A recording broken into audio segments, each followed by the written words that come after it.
Okay. Yeah. 3, 2, Well, 1. the actually YouTube isn't started yet, Yes. so you might want to wait. Okay, Yes, we'll wait YouTube until start? YouTube starts. Yeah. Started already. Professor Joseph, it's starting. Okay. Yeah. Okay. Carry on. Okay. All right. Well, I will go, it's I will go to starting share now. my Here we are. screen. Yeah, it's starting now. Okay. All right. 3, 2, 1. Well, the actually YouTube isn't started yet, Yes. Okay, so we'll you get might want to wait. okay, Yes, we'll wait YouTube until start? YouTube starts. Yeah. Started already. Professor Joseph, it's starting. Okay. Okay. Yeah. Good morning, Joseph, ladies and gentlemen, have, wherever you are in the world, welcome. My name is Joseph Chia. I'm Professor in Sustainable Tourism at the Center for Tourism Research, Wakayama University, Japan. I will be moderator for this session. Thank you to the organizers, especially Dr. Banwa Vishvendra Singh and the Department of Geography at Mohanlal Sukadi University. Thank you for inviting us. The panel is co-organized by the journal Tourism Geographies, IGU Commission on Tourism, the American Association of Geographers, Recreation Tourism and Sport Group, and Critical Tourism Studies. Thanks to the panelists, all 6 of them have come from all over the world at very short notice. And the panel is made up of researchers who are active, particularly in the US, Canada, Asia Pacific, Africa, and Europe. And our aim, as the panel title suggests, is to emphasize the interdisciplinary research potential of tourism geographies. Panelists will present for a maximum of 20 minutes each, and there won't be a structured Q&A at the end to maximize speaker time. If you have any questions, please use the YouTube live chat or contact speakers directly. So without further ado, we'll go to the first speaker, who will share his slides with us himself. Professor Michael Hall is Professor in the Department of Management, Marketing and Entrepreneurship at the University of Canterbury in New Zealand. He is the co-editor-in-chief of the journal Current Issues in Tourism. He also has a number of positions at different universities in Finland and Sweden. And we're very privileged and lucky to have you this morning, Michael. So I'll hand over to you immediately. Thank you very much.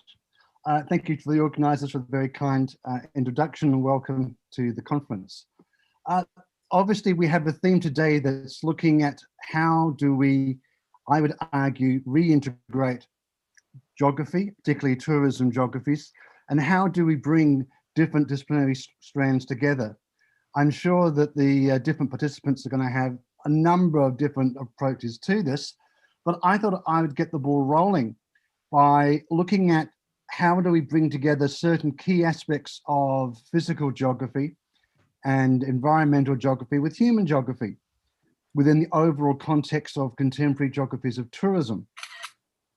If we look at the contemporary situation the world is facing and which tourism geographers are facing, we've had so much focus on our responses to COVID-19 that arguably in the bigger picture, COVID-19 is a very small problem compared to the very large range of issues that we're facing, from climate change through to biodiversity collapse. And it's significant in this particular cartoon that biodiversity collapse is actually the largest and the most distant wave of all.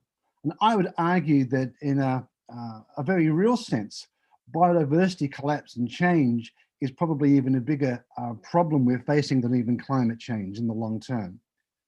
But of course, many of these problems are framed that way. They're seen as long term. But when you're looking at the history of geography and the history of the ecological footprint of both contemporary human consumption and of tourism consumption, we have an ongoing story about how that is growing over time. And arguably, this is an issue we've been facing in tourism geographies for some 50 odd years or so now, maybe even longer. And it's a contemporary debate about the nature of growth and the nature of tourism within that. And how can we rethink tourism in a way that actually works so that we're not consuming so much and running down natural capital. And in fact, if you look at the relationship between sustainable tourism and the ecological footprint of tourism and of contemporary consumption, the amount of material published on sustainability or alternative tourisms in their various forms is nothing new and runs in parallel to the global ecological footprint. In fact, it seems to be the case the larger the ecological footprint and the greater running down of natural capital, the more we write about it, and actually the less achievement we have in making the fundamental changes that are required within tourism to actually become genuinely sustainable. And of course, now we're looking at the post-COVID response and the impact that may have. And although there's lots of discussion about transformative tourism, and I certainly hope there is transformative tourism, my own perspective would be that I think we have no chance, given the current focus on the economic dependence of many places on tourism and the need, which many governments see, of urgently recreating jobs again. But that is the scenario we face. And even though it's there, it actually doesn't mean the whole issue of biodiversity collapse and conservation goes away. If anything, it becomes even more urgent.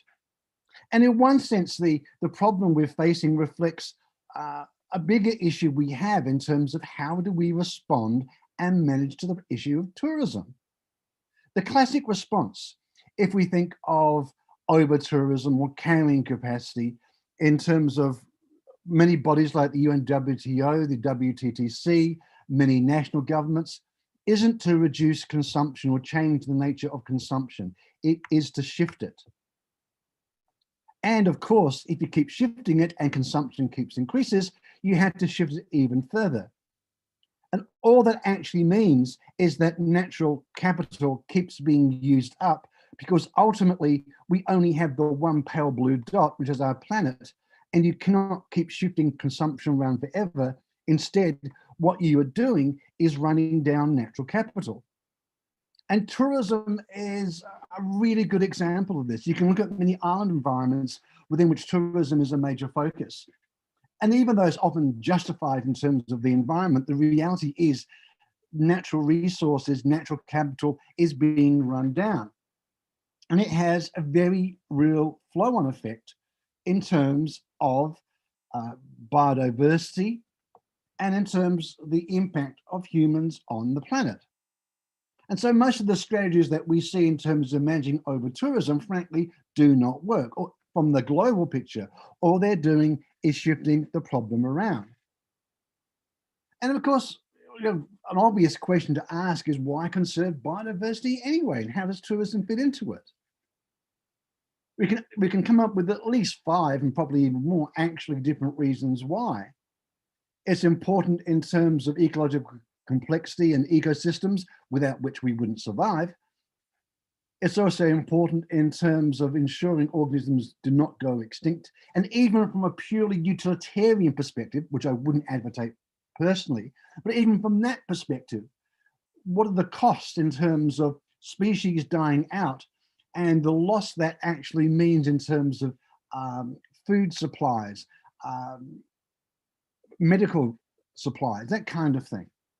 It's also important, we can argue from a biodiversity perspective, to allow evolutionary processes to occur in their own right, as far as possible, without us hindering them.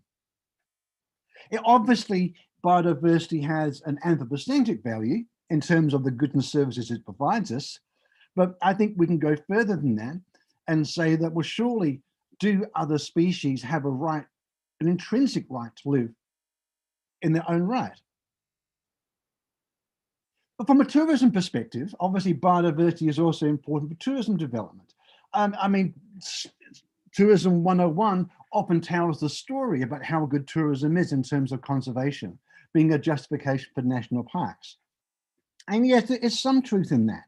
But I would argue that it is not altogether clear in some cases, because it's not universal. It's uneven in terms of tourism's contribution, even in the short term. It tends to focus more on charismatic megafauna, otherwise known as large, cute animals with big eyes looking at you. You also have charismatic flora, beautiful flowers, a sequoia. It also arguably applies more to certain ecosystems, like reefs, for example. And clearly, nature is also important in terms of imaging and branding. However, tourism also applies pressure onto biodiversity. And if you look at the types of pressures that exist, you've got habitat change, overexploitation, pollution, invasive alien species, and climate change. And tourism is deeply involved in all of that. And here is where we come to the pluses and minuses for tourism, because tourism, as well as being a justification for conservation, is also having a major impact. It has an impact in terms of emissions. It has an impact in terms of trampling. It has impacts in terms of environmental change. Now, the problem is some of these impacts are cumulative, or they occur over the long term. You don't see them straight away, but they are there. And so therefore, of course, you have the irony that some so-called ecotourism activities to places like Antarctica is often justified in terms of creating environmental ambassadors, is actually some of the most high emission trips you can possibly have.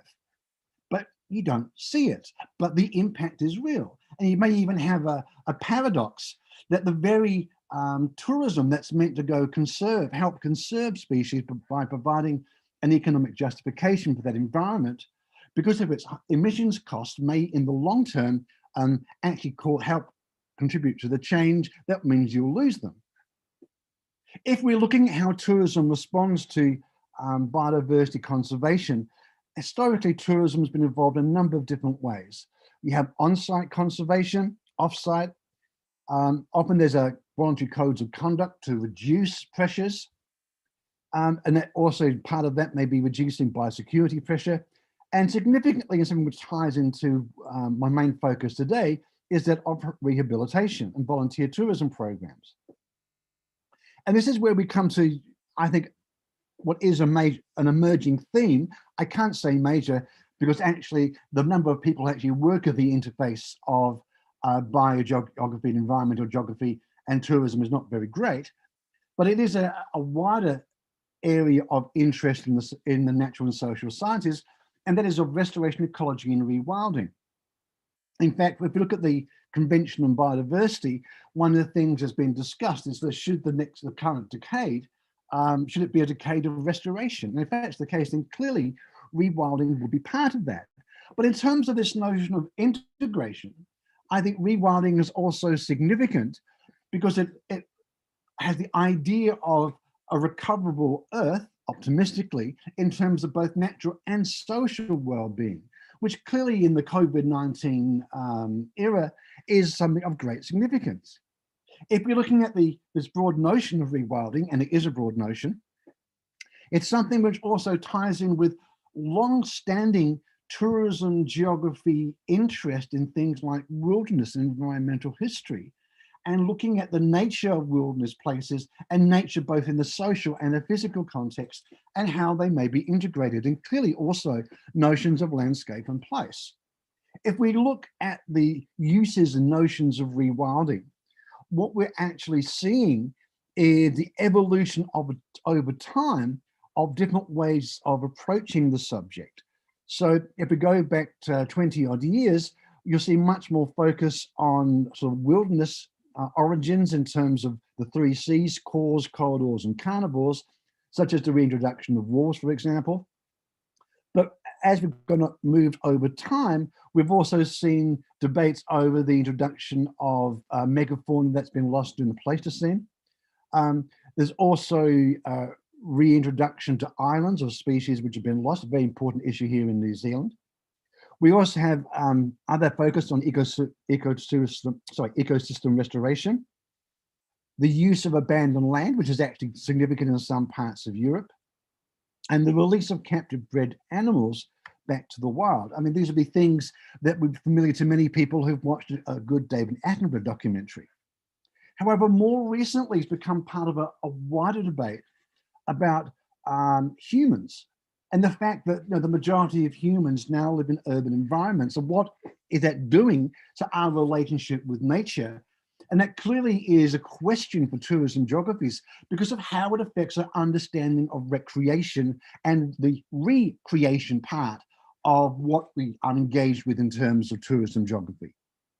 So there are people like George Monbiot in the UK places rewilding in a wider social context in the issue of this urge that people have to control nature and therefore think about how do we allow nature to take its course.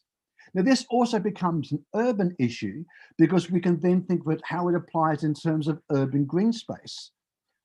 So you have the very interesting phenomena in some cities, which I think will also be revisited in terms of COVID-19, where there's so-called wasteland, which, if allowed to naturalize, can actually become very attractive environments for urban recreation. And clearly this then brings us back to the broader issue of the psychological and social benefits of human contact with nature. So rewilding, as I'm positioning it here, isn't just a theme or an issue that integrates in terms of so-called natural and rural environments, but it's very much one that becomes significant in urban environments as well. And there's even this notion of personal rewilding and personal contact as part of that. But of course, tourism is very significant here, because in terms of the last thing I have in terms of the uses of rewilding, we come to rewilding as part of the commoditization of ecosystems, landscapes, and even species for tourism consumption. And this is significant because I would argue that if you look at the long history of tourism in terms of conservation, it's tourism's economic justification which underlies many national park creations and much biodiversity conservation. Why? Because I would argue the prevailing notion, despite all the documentaries you may see in terms of television, is because most national parks are places which are not valued for other things. They're the wasteland. There's a cesspool. It's what's left over. Now, it's not necessarily unimportant, but tourism provides an economic justification to respond to that. It allows for the conservation of environments that would otherwise be lost to other economic uses. Now, obviously, sometimes that may be controversial because it also may involve commercial hunting and fishing as part of that, and not just appreciation of nature without killing anything, but it's still part of the debate. And so tourism is, I argue, is fundamental to the conservation of ecosystem services. I find it fascinating that there's been so much work on the latest trend on ecosystem services, when the reality is that those services by themselves have not provided enough justification for them to be conserved. It still requires, in a wonderful neoliberal market-driven world, for there to be economic justification, and tourism and recreation provides that rationale. So therefore, there is a very significant connection in terms of tourism and tourism geographies in its connectivity with rewilding. Tourism here has a number of insights it can provide, tourism studies. The implications of the introduction of charismatic megafauna. And I'm not necessarily talking Jurassic Park, but something far more recent. Wolves, wolverines, beavers, for example, in certain parts of the world. Incredibly valuable in terms of the environment, but also incredibly valuable in terms of tourists wanting to see them. In terms of other issues, I think tourism is also important because it shows how embedded humans are in shaping the supposed wild. And so therefore, tourism provides a good way of understanding the social and the natural. I've already commented on the importance of urban rewilding and restoration psychology. And so therefore, fundamentally, the economic base for tourism provides a really valuable basis for tourism geographies on which to look at the broader environment, natural, human relationship, one of the fundamental themes in geography. But it also means that we can understand and contribute to some of the frictions which occur. And here it's long-standing traditions in tourism geographies with respect to understanding the relationship between tourism and natural resource management and understanding stakeholders, and that local versus more distant stakeholder. And so for me, issues such as rewilding are fundamental, not only in terms of human and social and natural well-being, but they provide a very good avenue for reintegrating tourism geographies. It's an opportunity to reintegrate physical and human geographical traditions, and that is included in our education as well. It's also very significant in terms of the importance of understanding environmental perception and landscape perception. It is a fundamental contribution to reducing the scale of climate and environmental change, and is therefore a very important part of critical human geographies. I think also it's a way of understanding other concerns we have in terms of providing new local tourisms and recreations, by also noting the contribution rewilding can make in the peri-urban environment. You are therefore providing a basis for persuading people to travel locally. And clearly, to me, this is all part of a new applied tourism geography, which is applicable in all environments. But we do have some fundamental questions here. If you look at the history of what we have in terms of the tourism and conservation relationship, there's often been a focus on charismatic rather than non-charismatic species. And that's meant actually a quite distorted notion of what's valuable in terms of conservation. And I finished by posing this question as part of a future research agenda. What does this also mean in terms of subjects? Because if we look over tourism geographies over the last 30, 40 years, you'd have to say the integration of natural and human geography is not very pronounced. If anything, it has reduced over time. And more geographers and younger geographers have very little appreciation or desire, so it seems to me, to integrate these themes together. But I would argue that if tourism geographies is going to make a fundamental contribution to this situation and the awful problems the planet faces, and which the tourism industry faces, both in terms of a consumer and in terms of a supplier of the environmental situation, it is something which we need to adopt, and adopt urgently. Thank you very much for your time. Thanks, Michael. Thanks for the perfect start. You've given us a lot to think about there. And if anyone is either watching the recording or watching this live, please look out for some of the work that's emerging on this, Michael's agenda of tourism and rewilding. And I think that's the important point that I was hoping you would make, Michael, that link between tourism and the economic justification of nature to some degree. So without further ado, we'll go to Alan. Thanks again, Michael. Can we give Michael a virtual applause down there in New Zealand? Thanks for joining us. And over to you, Alan. So let me introduce Professor Alan Liu. Alan is Professor Emeritus in the Department of Geography, Planning and Recreation at Northern Arizona University in Flagstaff, Arizona. His background covers the fields of human geography, urban planning and tourism studies. He is also the founding editor-in-chief of the Tourism Geographies Journal, a very good journal that you should look out for if you haven't already.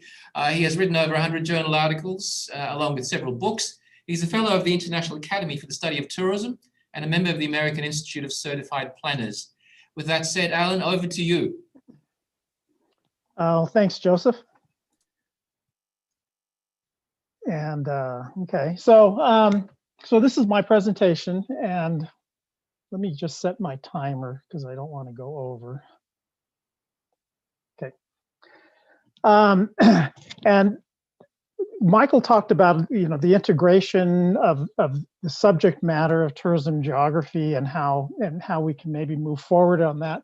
My focus here is actually on the role of understanding tourism and understanding globalization as a way of expanding people's awareness, consciousness, knowledge of the world. And so it's more of in some ways, it's sort of a meta educational approach. This particular, you can download my presentation along with many others at this website here, alanliu.com/presentations.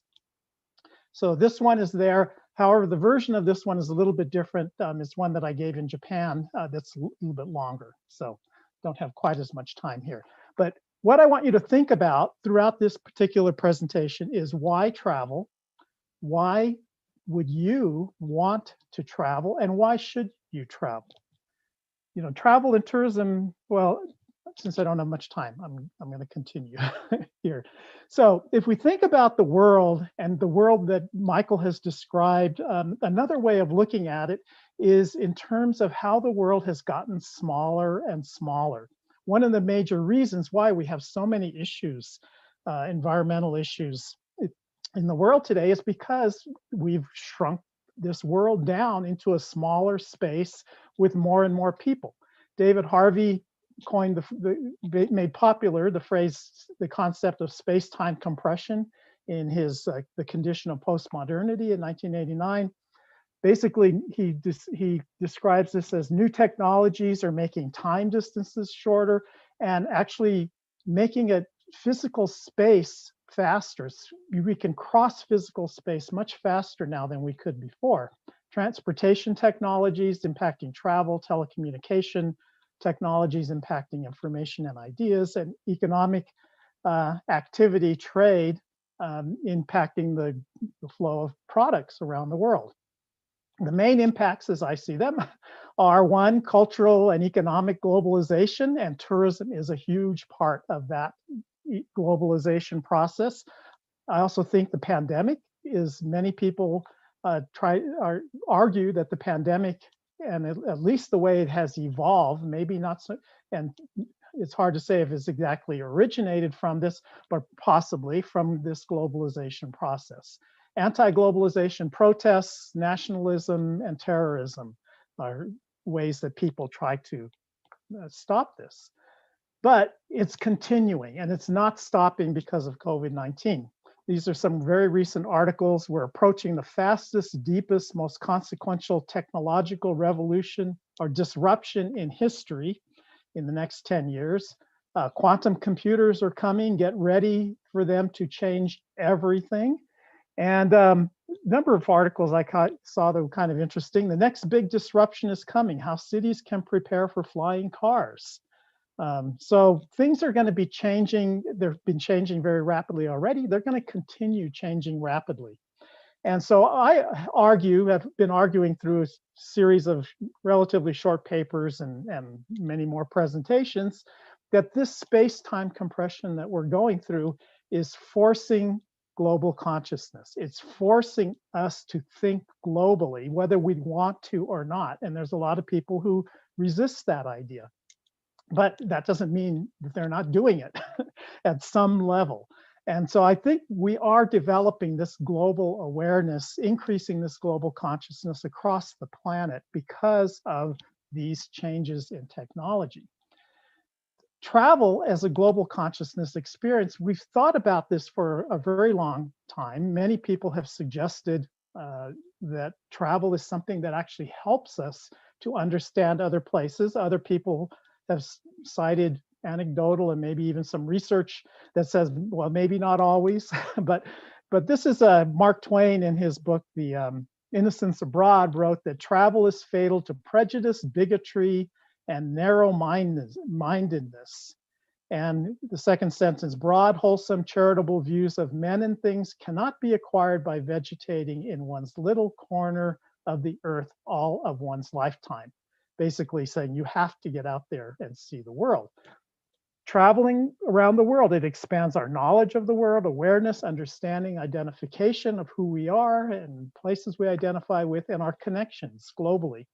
And maybe they're not always positive, but I think they're always, in the long run, they're positive. That's my perspective. So we are in the year 2020, the year of COVID-19. And there are psychologists in particular, philosophers who are looking at how this COVID-19 experience is changing the way we think. This was an article that came out by a professor of psychology in some preliminary research back in March, where he was saying that the COVID-19 pandemic is changing how we think, new ways about personal and societal security in particular, how we relate to each other, the increasing importance of relationship and group dependence, and new ways of creating those kinds of relationships, and what we value. It's showing us what we don't like, and at the same time, it's showing us what we do like, what we want in the world. And so it's changing our minds in these ways. And there's other people who have published some more recent things about this changing mindset, the changing consciousness, changing the way we think that's happening because of this global, almost virtually global lockdown. in 2020. So this brings us to the concept of consciousness, which is what I've been focusing on here and wanting to talk about. These are some, I've shortened this list because this is a short presentation, and so this list could be much longer, but there are different ways. We think we're conscious the same all the time, but actually we're not. We're moving through all kinds of different states of consciousness throughout the day, throughout the night, throughout our lives. The more common one that we mostly are aware of is waking dreaming, daydreaming, deep sleep, lucid dreaming perhaps for some people. Drugs, alcohol, chemical-induced changes to how we are aware of ourselves and the world. There's spiritual experiences, meditation, out-of-body experiences, liminal experiences, that's the transition, say, between home and away that a tourist experiences. And there's experiences of flow and oneness. And travel and tourism, how does travel and tourism enhance these, make them better, or maybe even just put people in different states of altered consciousness? So I argue that tourism is a consciousness altering technique. It's one way that humans use to change their consciousness, their awareness of the world and awareness of who they are in the world. There's a quote up here by Alvin Noe, a philosopher who focuses on consciousness. And he says that human consciousness is not in our brain, but it is in our interactions with the world, its people and places. So it's how we interact with the world that makes us actually conscious, is what he's arguing here. But tourism creates new and changed states of consciousness. You're taken completely out of what you're familiar with and put in completely into something you're unfamiliar with. And of course, the range of that unfamiliarity can change. I think that's the reason it's so popular, because people love to change their consciousness. They love going to movies, for example. Movies is like one of the closest things to like a tourism and travel experience. It's just not fully embodied as tourism and travel is. So I think that's actually the reason why tourism is so popular. It's because people really love changing their consciousness. They really love trying these new ways of seeing the world out. These are some of the ways in which tourism is most known for how it changes consciousness, inspiration and self-reflection, but also there's culture shock and reverse culture shock. So this drove me to look at some other models and how we might think about consciousness and tourism. And I was looking at Abraham Maslow's hierarchy of needs model, which is this pyramid over on the right here. And this has been applied to tourism. I mean, it fits tourism fairly well. We have these basic physical needs here, which are sometimes considered deficiencies but basic physiology, food and water, security and safety. This is basically what the hotel industry provides us, right? Hospitality industry when we travel. There's emotional deficiencies that we want to try to overcome: belonging and love, community, self-confidence. There's this category here of mental growth, cognitive knowledge, understanding, as well as beauty and harmony. I think a lot of tourist attractions are kind of focused here in this area. I think emotional deficiencies is what people are seeking when they take a trip and travel. Now, the traditional Maslow hierarchy ends here at number 7, self-actualization. That was the first version of this that he came up with. Self-actualization, achieving one's personal potential. However, sometime later, a decade or more after he came out with the original needs pyramid here, he added this another level called self-transcendence. And from what I understand, he added this as part because they were doing these workshops with these high-end CEO executive types who actually have self-actualized themselves very well. They've accomplished a lot. And there was something more that they were seeking. And so this is where this comes in. It's a greater sense of meaning and purpose beyond oneself, peak experiences, oneness, wholeness, helping others, spiritual experiences, existence of a higher self beyond our physical boundaries, that universal self. That's this transcendence peak here. And that's what I'm going to be focusing on, because I think this is something that that we've really kind of overlooked the possibility for tourism to be involved in this particular area. So stages of self-transcendence. This is another model of trying to depict this. Self-actualization is here, self-transcendence is here. There are many different types of self-transcendence. This is one way of looking at it, dividing it into ego-transcendence, self-transcendence, and spiritual transcendence. And I align these with New Age spirituality and New Age psychology concepts here, in which self-actualization is a focus on the ego. I am my ego, my mind, my emotions. I am successful with my ego, but it's also considered basically that you're asleep because you're not aware of this whole realm here to the right. The next stage is ego transcendence, and it's traditionally in New Age spirituality referred to as self-realization. Nowadays, the word awakening, at least the groups that I follow on Facebook, everybody's awakening these days.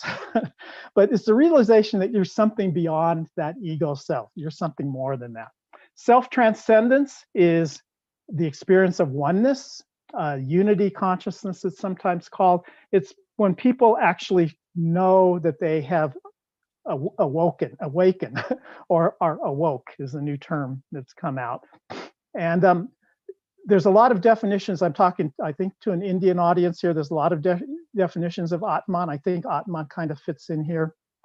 And then spiritual transcendence is, I think, basically what we refer to as enlightenment traditionally, or Brahman in Hinduism.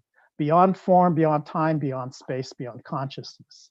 Now, I suggest I'm going to just focus on these two. I think this one's going to be pretty tough to deal with. And this was actually covered quite a bit already in the literature. But this ego transcendence, self-realization and awakening, and then that feeling of oneness and awoke. How do we see that in travel and tourism? And how can travel and tourism bring people to that those higher states of consciousness, of global consciousness? So self-realization or awakening experiences, this is just some definitions of that. Experiencing the inner silent observer viewing the outer dynamic of change of the world and appreciating that change that's taking place. Beyond the ego, more than myself, self-reflection, mindfulness, and silence, being non-judgmental, flow, and spontaneity are some of the characteristics of this. So there's a lot of stuff out there on what's going to happen to tourism post-COVID-19. This is one article, one of the easier ones, simpler ones that I came across that I thought kind of summarized things that fit along the lines that I wanted to talk about. But sustainable travel as a standard, a lot of people are talking about that. That sustainability is getting a big boost in terms of traveler awareness, recognition that travel is a privilege, greater connection to nature, discovering the world at our doorsteps, and slower and longer travel. So just a couple examples. Regenerative tourism is the new buzzword. Beyond sustainability, regenerative cultures is all about making the world better. So through tourism, how can we make destinations better? With regenerative tourism, there's an opportunity for tourism to actually improve the destination. So we can go beyond the concept of doing harm, doing any harm, to see how we can creatively improve a condition of place. I think there's a lot of issues related to that, but this is, I think this is a good way to think about it. And it's a recognition that things do change. It's that awareness of change that's taking place, and what my role is as a tourist. The new escapism, isolationist travel. Maybe it's not all isolationist. I took a cross-country trip in October here in the Western US, but everybody is out in nature. So nature is a huge thing right now. Getting outside is essential for human health and happiness. And in this current moment in time of stress and anxiety, the outdoors are more important than ever. And this is a website that's really successful. This kind of outdoor experience here in the US is taking off like crazy, wanting this type of camping, isolation, and glamping, luxury camping type of experience. And then there's a new travel company starting up during this period of COVID-19. Basically, it's in the UK and is focusing on train, boat, and bike tourism in the UK and France initially, and then spreading out to the rest of Europe. The owner believes that companies that take a more sustainable approach to travel once restrictions are lifted might fare better, and is on a mission to take flight-free holidays into the mainstream. People are looking for a different way to travel, slow and local. Okay, so EgoTranscendence, beyond my ego, regenerative travel, self-reflection, that isolationist travel, non-judgmental flow and spontaneity, that local and slow travel. So I need to speed up a little here, but this is the last section. This SelfTranscendence, unity consciousness, being awoke. Inner subject and outer subject become one. It's this sense of oneness, that there's no othering, that there's no disconnect between yourself and the universe. Also, though, psychic and spiritual skills, abilities come into play here, the bliss experience, and the idea that everything is perfect, synchronicity and authenticity. Community immersion. This is, some people say this is going to be one of the hot new areas of sustainable tourism. I think we used to also refer to this sometimes as experiential tourism. The solution to exploitation of communities is this immersion experience, ranging from volunteering to cooking, that allow outsiders to connect and contribute to the local economy in a way that's respectful, mutual, enriching, and sustainable. So there's also becoming one with nature, euteria, a new term that was coined to try to capture that experience from a scientific, psychological standpoint. And granting rivers like the Ganges and the Yamuna, giving them the same rights as human beings. Again, trying to break down that separation. And then the last one I have here, Synthesis Resort, Psychedelic Wellness. This is a resort near Amsterdam that treats people who go to the resort, they give them magic mushrooms. So to restore their sense of wonder and foster a renewed sense of connection to ourselves, others, and the natural beauty of the wider world. And there are other places around the world where this type of experience is common. Oh, and I forgot this one, Existential Tourism, which we all should know as tourism researchers. When the tourist stops being a tourist, basically. That's, again, overcoming that othering. So this transcendence and self-transcendence, that immersion tourism, and remote workers, that one, that's what slide I took out. But going that oneness beyond othering, river rights and euteria, psychic and spiritual skills, things like psychedelic resorts, and that perfect synchronicity and authenticity, that existential tourism, are areas that we can play with this. Nature tourism, ecotourism, adventure tourism are tagged as going to be the fastest growing areas once things settle down from the pandemic. They're going to be the first to recover. All of these ones on the left here, I think, are primed for these kinds of self-transcendence tourisms that I've been talking about. But these other areas here can do that as well. So the real voyage of discovery consists not in seeking new landscapes, but in having new eyes. Marcel Proust. And that's my presentation. Thank you. Thank you very much, Alan. Thank you for taking a perfect segue from what Michael was talking about in nature and the transformative potential of tourism for humans. If anyone's interested in hearing more of Alan's work, he had a website up on his first slide. I think you did, Alan. Please have a look at that. Unfortunately, in trying to maximize the time for everyone, we can't hear as much and have a question and answer session. But thank you very much, Alan. For Alan, it's nearly midnight, so thanks for staying up. Our next speaker. I'll stay around for a while. Okay, thanks, Alan. Our next speaker, if I may, I'd like to introduce Dr. Sonia Gracchi. Thanks, Sonia.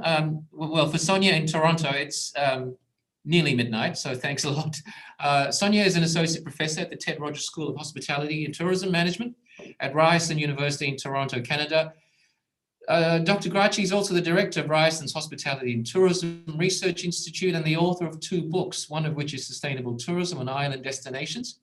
And she's also director of Accommodating Green, a boutique consultancy that focuses on developing sustainability strategies for businesses and destinations. Thank you, Sonia, and I'll hand over to you. Thank you, Joseph, and thank you all for having me. Despite the fact that it's 11, I'm quite excited to be here.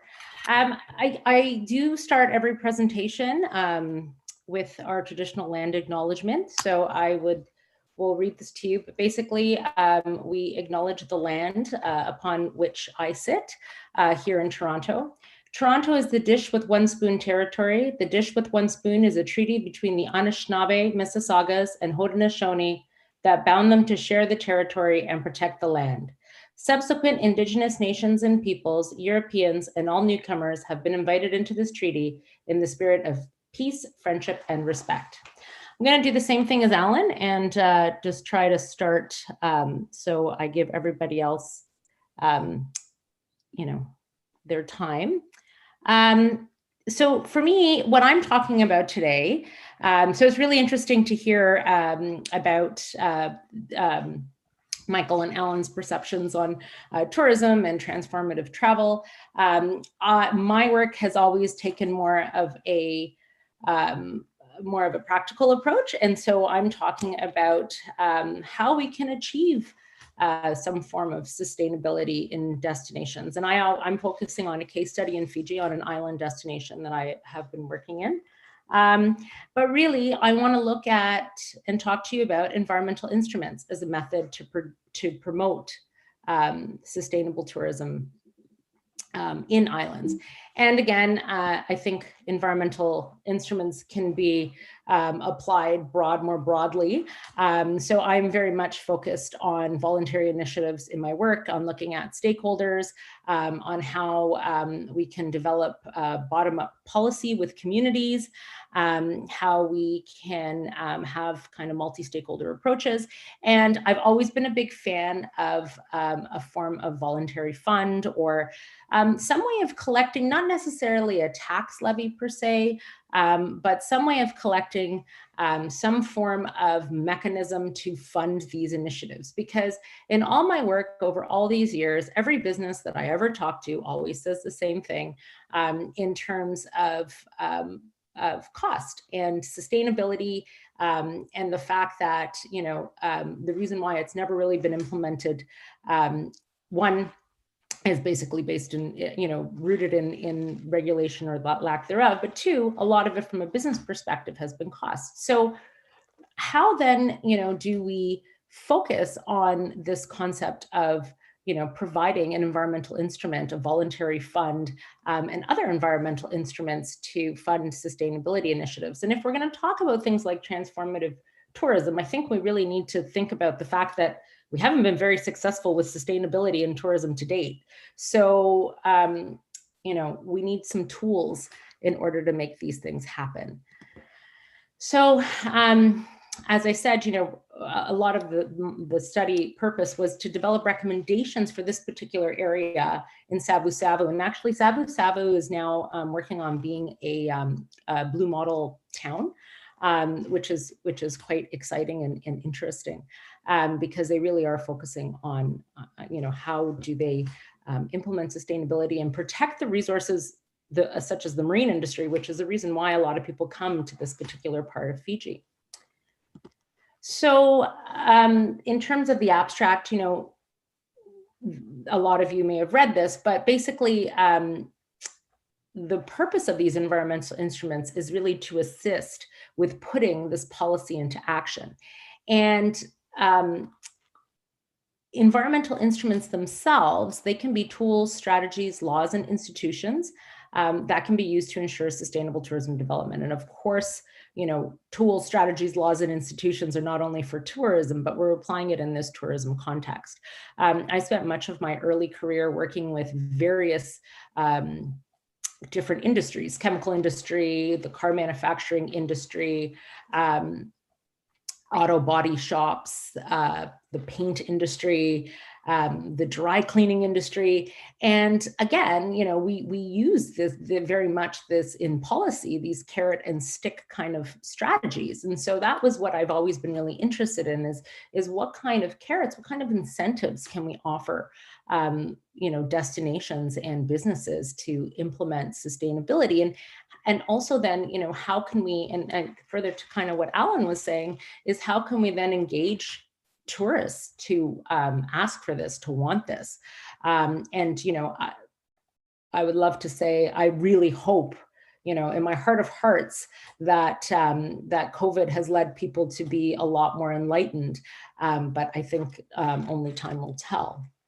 So in terms of environmental instruments, we have the regulatory instruments, so that's typical policy, what we consider normally the sticks, fines, fees, things where it takes a really long time to get a policy to put into place. And then always the problem is, how do you actually enforce the policy? We have some economic, so again, that's looking at taxes, kind of levies, fees, not everybody's favorite instrument. Then there's the educational and outreach component. So how do we engage the community? How do we educate tourists and businesses? Where is everyone's voice when it comes to developing a sustainable tourism strategy, when it comes to developing, the ideas that we need on the ground to make these things happen? And then there's voluntary funds. So, how do we collect fees for sustainability? And it's not really unheard of when you look at marine protected areas around the world. There's quite high fees, to go diving, for example, in somewhere like in Sabu to dive in the Namena Reserve is, over $40 US for one dive. And you see that often in a marine protection area, in a marine protection area context, but not necessarily in a tourism destination, and you've heard this over the years. I've worked on one many years ago in Indonesia, in an island in Indonesia, implementing an eco tax. And it was really quite successful for a long time, and people didn't mind spending the money on it. But then you also hear that certain destinations, like in Mexico, for example, wanted to increase or wanted to charge a fee of $1, and the businesses were really upset about that. So I think there's some different context about how it's worked. Another really good example is in the Balearics. They've tried them and then they did it again. Sometimes they can make it very complicated. In the Balearics, in Spain, their eco tax is based on star rating of hotel. And so it gets a little more complicated. If you stay in a better hotel, you pay more money, for example. And institutional. So, again, looking at different, maybe not necessarily the government, but having, like, for example, in this particular context, the Tourism Association kind of driving sustainability. So in terms of the theories, so of course, we really are talking about, again, I think this is really neat how we all kind of converge in terms of our ideas when we're a bunch of tourism geographers talking in a space, but, looking at our natural resources, right? How are we managing our resources? How are these destinations, especially when we look at island destinations, in these really sensitive areas, like in Fiji, how are we managing our natural resources? And so we have the tragedy of the commons, Ostrom's governing the commons, which really was built on that. And I'm going to touch on a little bit more briefly, and then stakeholder theory and analysis.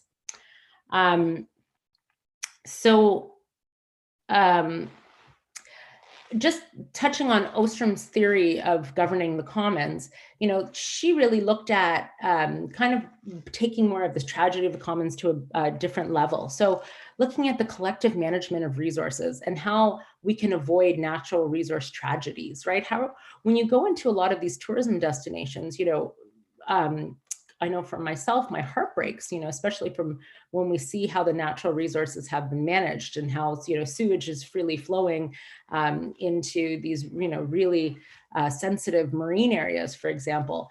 And so looking at, that neither the state nor the market is uniformly successful in enabling individuals to sustain this long-term productive use of natural resource systems. And how can collective action actually increase the returns from these appropriation efforts. And she also came up with 8 design principles, which illustrate long enduring common pool resource institutions. And so I'm not going to go through this necessarily because this is a very short presentation, but this is something really interesting if you're looking at natural resource management, especially in the tourism context. And these are some of the things that I'm going to talk about in the case study, collective choice arrangements, conflict resolution mechanisms. And this is a lot of what my work has been focused on.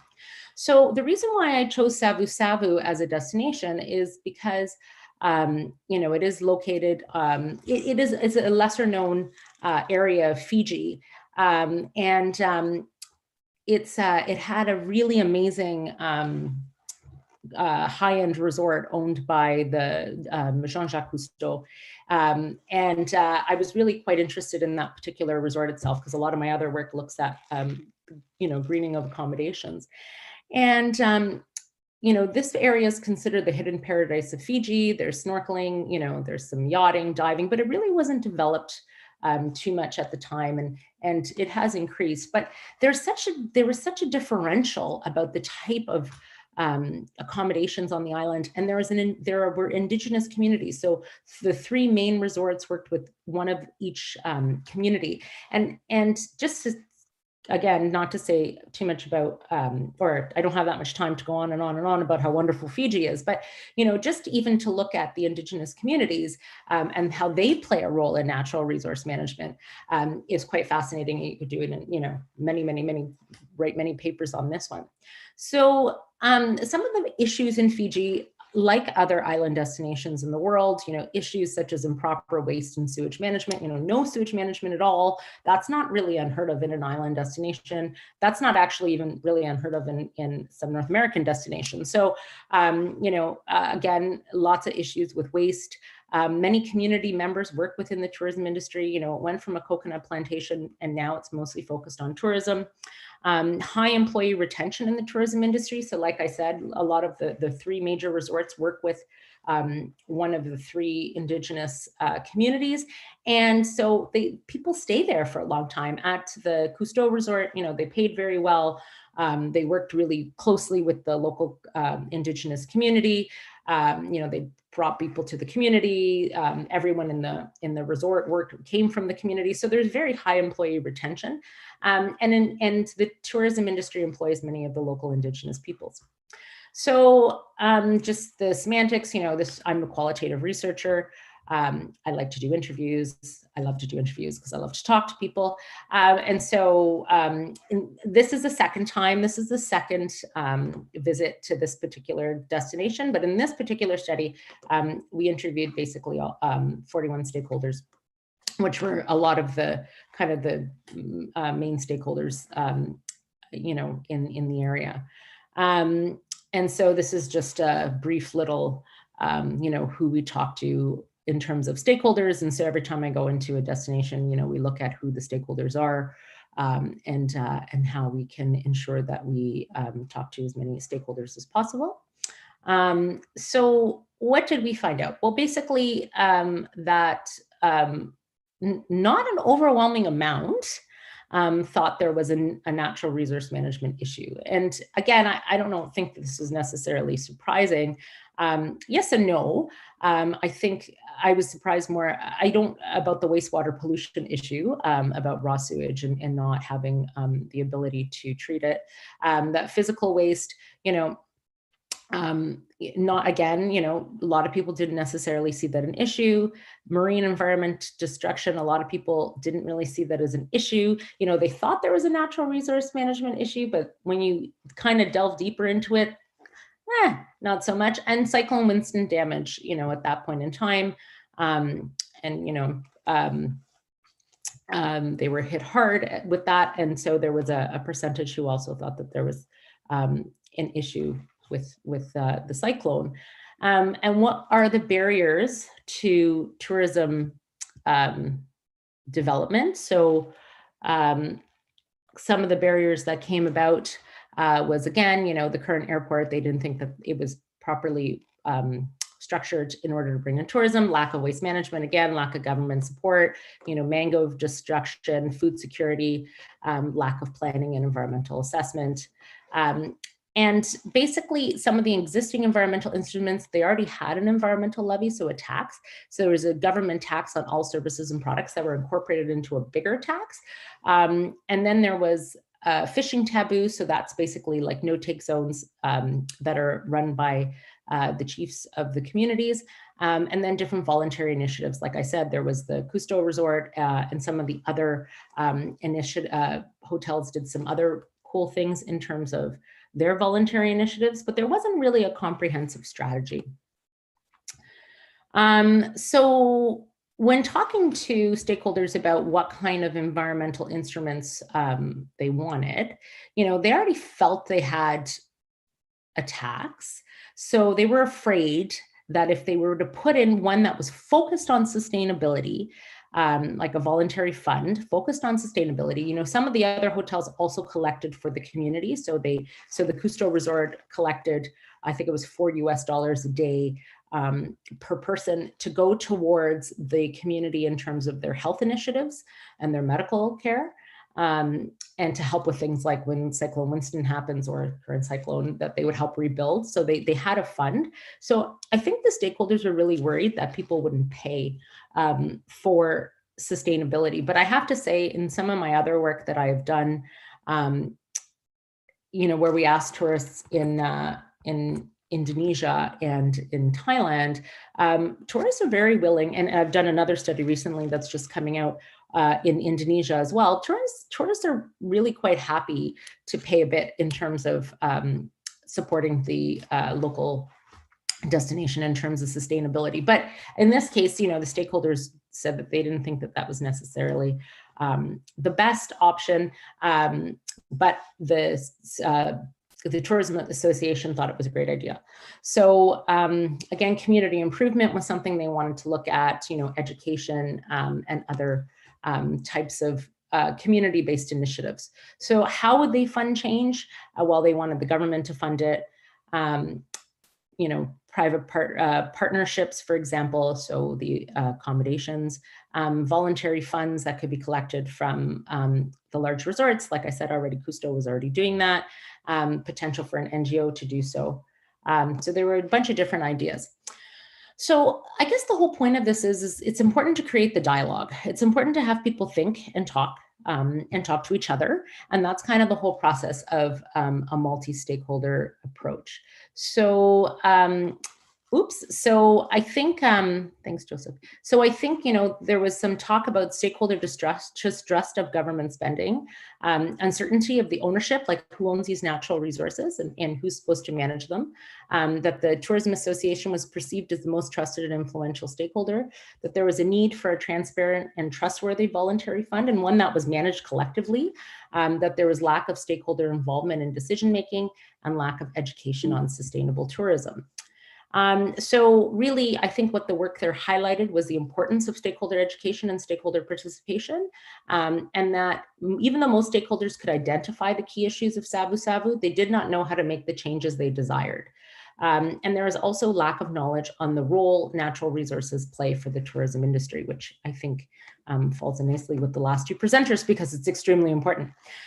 So some of the recommendations that came out of it was more community meetings and an online forum, having this voluntary fund and transparent use of this fund that was set up by this Sabu Tourism Association, encouraging public engagement, having education instruments like primary education school programs. I always say that the best people to teach are the children, because children always, I have two young children, 7 and 4, and they will always tell you when you're doing something wrong in terms of sustainability. If you don't turn off your water by brushing your teeth or you throw something out in the wrong bin, they will always let you know. Public education resources, and tourist education, which is extremely important. So just to conclude this, because I think my time is up, but small island destinations, they have their own cultures and systems that make them unique. And this particular industry is dependent on this the natural environment. So we have to protect this environment. So how do we get into a destination and work with all the stakeholders and increase public participation and increase education and implement a mechanism so that these collective decisions can be made and really, increase sustainable livelihoods. So thank you very much for listening. And back to you, Joseph. Thank you very much, Sonia. Thanks for keeping to time. Like everyone else, some important questions there about environmental instruments and how we can fund change initiatives, because of course we need the resources. If we don't have them, we can't do a whole lot. We stay in Canada this time. I'd like to introduce Megan Muldoon, who's an assistant professor with the School of Community Resources and Development at Arizona State University, and based at the newly established Hainan University, Arizona State University International Tourism College in China.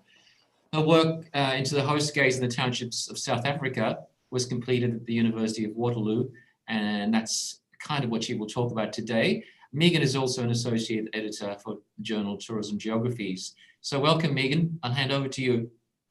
Thank you, Joseph. Thanks for having me. This is a really fun opportunity. And thanks, Sonia, that was fascinating. I always love hearing about your work. So I'm going to shift gears a little bit and talk about transformative tourism encounters in the townships of South Africa. Shifting a little bit away from natural resources to sort of the production of space as other, and how tourism might disrupt some spatial injustices that we see in these spaces that are discursively constructed. They're physically bounded, but they're also constructed in our imaginary, and how tourism interacts with those spaces. So to take us right in, I'm going to read a little blurb about the township to make sure that I get it right as I get started. So the context of the townships of South Africa are peri-urban neighborhoods defined by racial segregation, economic disparity, and geographic isolation. A product of the racist policies of apartheid, these spaces exist as exclusively Black or colored spaces that present limited opportunities for mobility for its residents. Since the end of apartheid, townships have increasingly come up under the tourist gaze as sites of resistance, difference, and adventure. So this is one of the townships that I did my research in. I'll describe a little bit more about that shortly.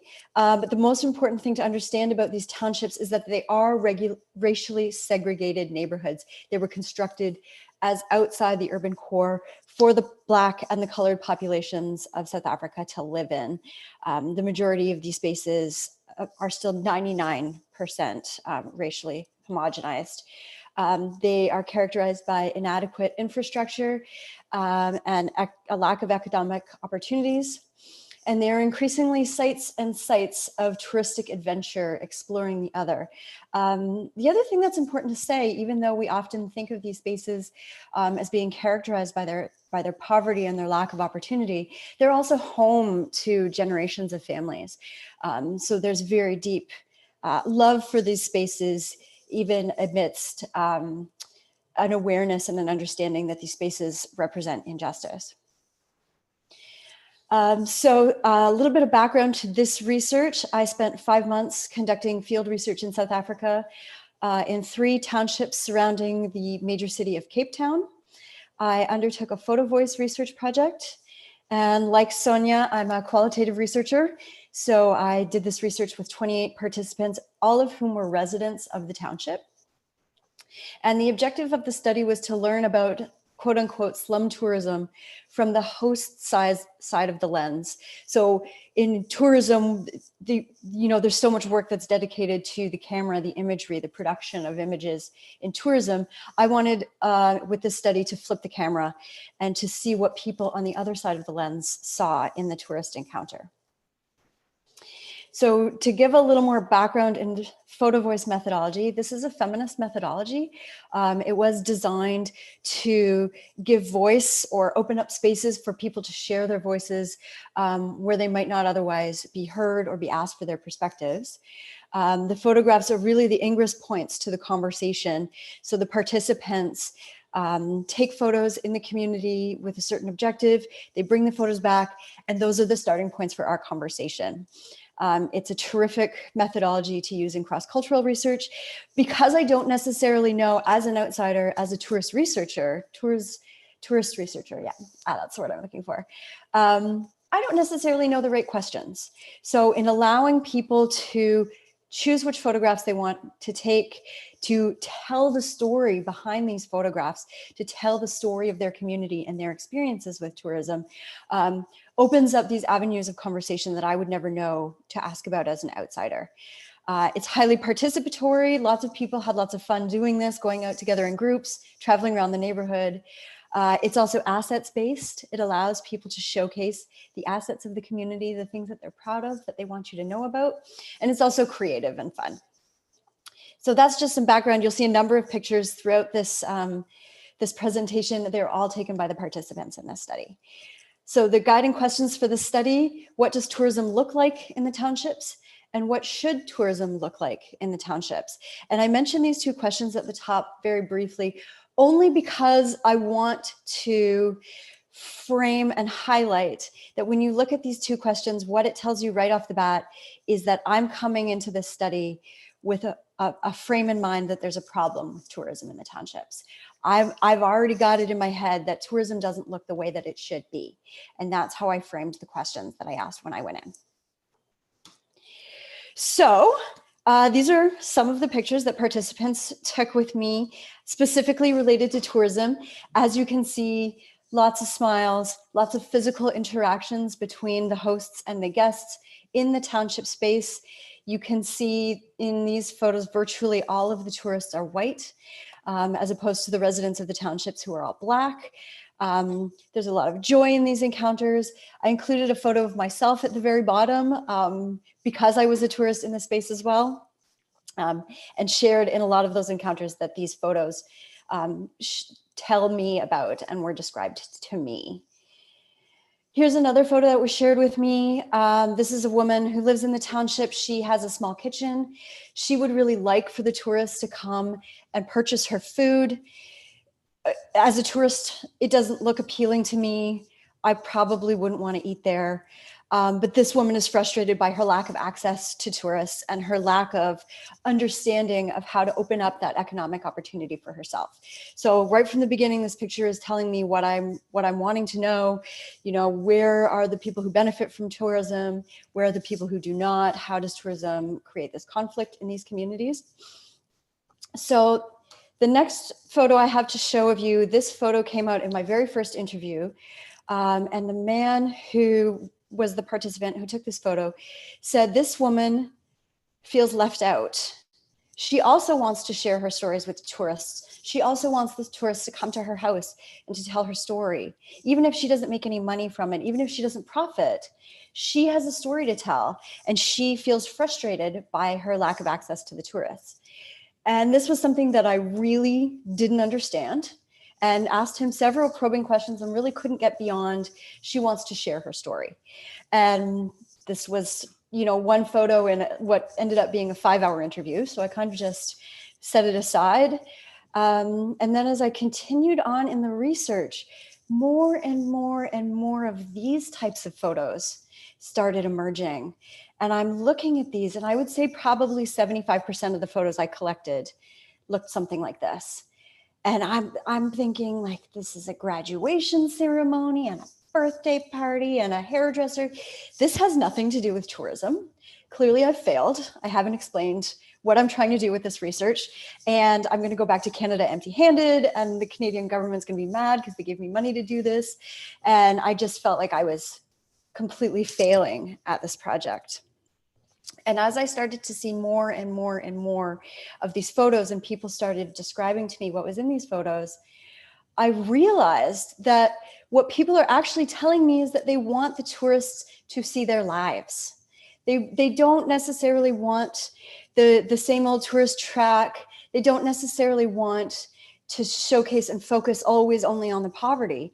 they want tourists to understand the richness of their lives and their relationships and the stories that they have and how they form part of the narrative of South Africa. Because up under apartheid, Black people's stories were not part of the story of the country. So in sharing these photographs of their everyday lives, they're bringing the tourists into their experience of the townships and telling us what it's like to really live there. So this started getting me thinking about this notion of liminality and how liminal spaces are described as sort of a threshold, as a movement from one place, from one state of being into a new state of being, and that place in between when you're transitioning between the two phases in your life is described as being liminal. So there's a few pulls from the literature here, but basically these in-between spaces, they're very productive spaces. You learn a lot about yourself in a liminal space. And it's often used to describe tourists, right? Because tourists are in a between place. They're away from home. They're away from their regular routines. They are in transition, and they'll return home changed through their experiences. But while they're in that tourist space, that can be understood as very productive of change, of transformation, of becoming, that isn't necessarily possible in their own home space. And what I started to think about and query as I was going through this data collection process was, what if the home space of the township is actually liminal for people who live there in the tourism encounter? So having the tourists come to their home place, even though they're not the ones who are mobile, they're not the ones who are moving between different locations, they're entering into the space with the tourist that has this transformative potential. So I started to think about that and do some analysis. And these are some of the themes that emerged through that analysis as a result of that data collection process. So the first is a change in one's status. You change in your relationships with others, your physical being maybe changes, your economic being changes. The second is transformation through encounter. So actually that moment of encounter becomes transformative and quest for that encounter because of its understanding, because of their understanding of the transformative potential of the encounter. The third theme that emerged was people's relationship with their place. So an altered understanding of the township itself as a result of the encounters with the tourists. And a transformation in one's understanding of self. So how you understand who you are has transformative potential in the tourism encounter in the townships. And then I query a little bit about the liminality for tourists, but I didn't really talk to any tourists, so it's kind of just more speculation on my part. So what follows is a series of quotations in conjunction with the participants' photographs. I'm not going to read the whole length of them because they are quite lengthy, but just to demonstrate how some of what people told me fed into these themes. So if the first one that we're looking at is change in social status, relationship with the other, this woman talked about how their Women's Empowerment Center was actually paid for by a tourist. And it created the space where women could come and create jobs. So they create handicrafts, they sell them to the tourists who come by every day.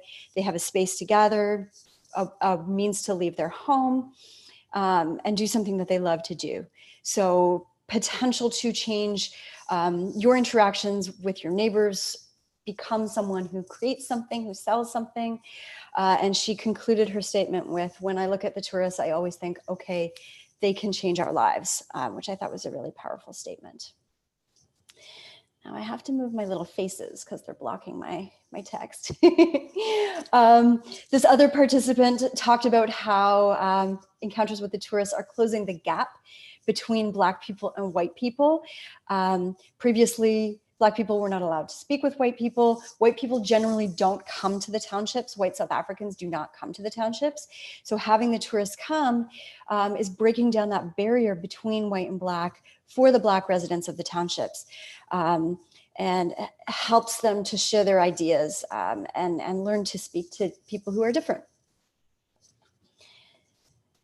And then, so this is another status change that came out more in of a negative sense, in that this participant found that people who work in tourism, people who have exposure to the tourists, set themselves above others in the community. They become snobbish, they don't mingle, they become people who make money. And that sets them apart from other people in the townships. And he went on to describe how that can be potentially quite dangerous, especially in the context of shocks like COVID-19. Tourism incomes disappear, and that person has possibly not done a very good job at maintaining their community relationships, which would be very helpful when there's no income from tourism, as there has been this year. So shifting to the next theme, which is desire for engagement, the transformation through encounter. One of the strongest statements that came through in this theme was the tour guide talking about how tourism is helping to heal the wounds of the past. So for these older people in the senior center that he brings tourists to, they were forbidden from speaking to white people. They suffered very drastically under apartheid. So tourism is really creating these spaces where we can come together, heal those wounds, say we're all human beings. Let's help us come together. Let's be with the people that we were separated from, and let's learn about each other's experiences. So in that sense, the encounter is incredibly powerful. And that the central part of the tour is the main reason that these tours matter, is that human to human interaction. Such that during the holiday season in South Africa, when everyone returns to the home country, they don't run tours. Even though there's tourists in the country, there's tourists in the city. This particular group doesn't offer tours because there's that lack of connection with the people who have gone away for the holidays. So the third theme that I want to talk about is the transformation of one's understanding of the physical space. So this participant in particular, Ginger, spoke quite a bit about this, about how having the tourists come into the township and valuing the township led a lot of people who had grown up in the township to begin questioning what is it that these people see in the space? What am I missing in how the space is valued, and causes them to sort of see it through fresh eyes, possibly. So he went on to say, you know, it changes the perspectives, even of people who have moved away from the townships, who are maybe living in more mixed neighborhoods in the city now. Just knowing that there's this interest in the tourists to go and hang out in these townships makes people feel a little bit of shame that they don't also value the place that they came from. So it makes them want to come to the townships more and engage with that space. And again, this is Ginger. He was pretty passionate about this topic, but he says it places me in a position where I'm obligated to actually promote my own place. You become the ambassador of your township without even realizing it. Just from tourists being curious, asking questions, wanting to be part of that space. And then the fourth theme to emerge was the transformation of one's understanding of self. So this particular participant, who is a freelance photographer, started questioning, you know, when these tourists, these white tourists, are walking around and they're taking photos of us, what is it that they see? How do they perceive us? How do they construct the narrative that these photos tell them after they've returned home? So for him, it became a questioning of how they're being represented in tourists' eyes, and consequently, how do they want to be represented in the tourists' eyes? And then along that theme as well, this participant who is a tour guide said, you know, tourists always think that it's just about them. It's their experience. They're here to see what they see, but they have no understanding of how impactful their engagement, especially with children, can be in that tourism encounter.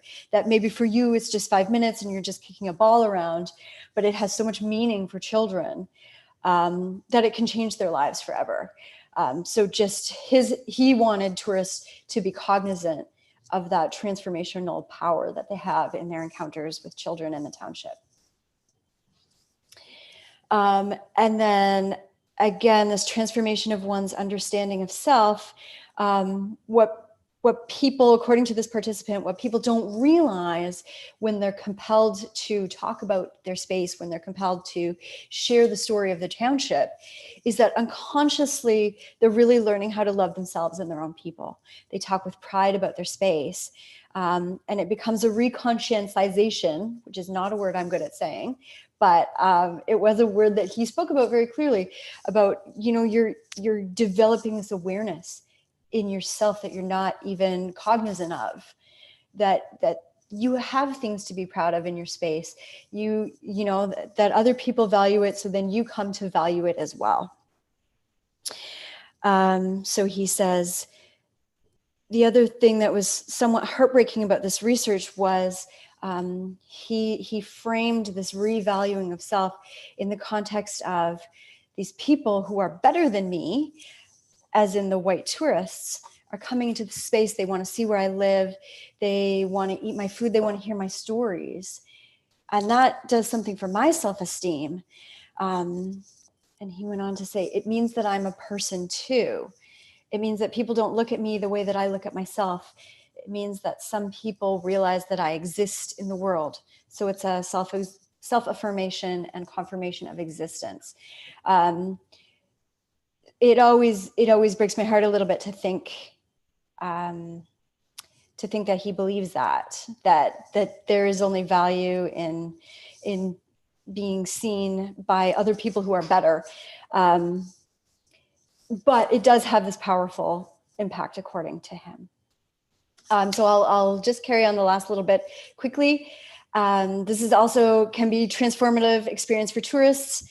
According to the residents that I spoke with, this one woman said, the tourists, they get to see women who are strong.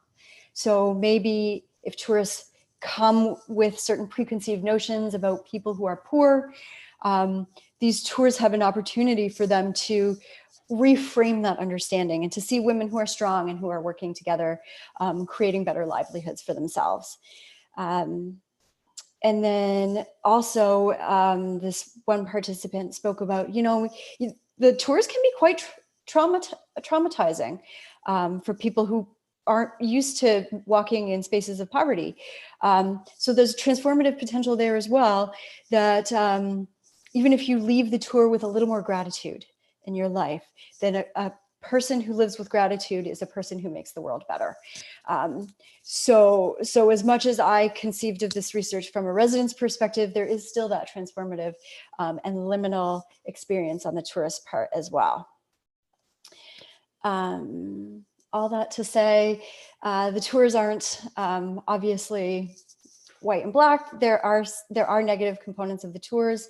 Some people are not very happy with the way that they're delivered. And some people are concerned with the ways that the tours exhibit poverty, and that's one side of the tourism, and it's not necessarily the way that all tours are delivered, but it is something that needs to be avoided at all costs. And so just wrapping up, why does it matter? South Africa remains deeply racially divided with one of the highest Gini coefficients in the world. Township tours create opportunities for residents and tourists to meet, share their stories, and eat together. It's important to note that residents in the townships would rarely encounter white people otherwise, unless they actually work in the city, which many don't. Kids who are exposed to tourists grow up to not fear white people. And the question remains that while the people that I spoke with for this research believe that the tours are transforming racial relationships in that country, the fact of the matter is that very, very few white South Africans are actually participating in the tours. So does this have potential to be transformative for racial relations in South Africa? I don't know. I spoke with 24 people in a few townships. So I'm not trying to make any generalizations, but the people that I spoke with felt very strongly that this had huge transformative potential in their lives. So takeaway as potential tourists, as we all are, township/slum tourism remains problematic, should be questioned, should be examined. You should understand the context of any location that you're traveling to as a tourist, understand the historical context and what you're walking into, what you're bringing with you with your skin and your privilege. As a tourist, create opportunities for meaningful encounters yourself. Go back, establish those relationships, communicate deeply with people, not just superficially, and never underestimate your ability to create meaningful change in people's lives. So I will leave it at that. I will stop sharing. I didn't see a time check. Sorry, Joseph. Thanks very much, Megan. We really appreciated that presentation, taking us to Africa and providing a contrast to Alan and Sonia and Michael's presentations earlier. Our next presenter, we will stay in Canada. I'd like to introduce Dominique Lapointe. Dominique is professor in the Department of Urban and Tourism Studies at University of Quebec in Montreal. I will try and translate his title in English. Dominique is the current director of TEOROS, a research journal on tourism. He also holds the chair in research in the dynamics of tourism and its relations with socio-territorial areas. He's also the leader of a group of research into the interventions of tourism and territory and society. So over to you, Dominique. Welcome. Okay, hi. The sounds good for everyone? Okay, so, well, thank you very much to have me on this great panel, even if it's quite late here right now, and I had a very long day. And it's funny because, you know, things are not random, I would say. Today, I drove 6 hours during my day to go to the actual place that I will show you, because that's where my kids live and school break is coming. So I had to pick them up and bring them home for the break. So here I bring you to what we call Lower St. Lawrence. And I would like, before starting, to thank my usual partner on this project, which is David Guimont of the Open Innovation Living Lab in Rivière-du-Loup, that was co-researchers on this research. We called this presentation Climate Change Adaptation, Agency Through Social Innovation, a Living Lab Case Study in Quebec, Canada.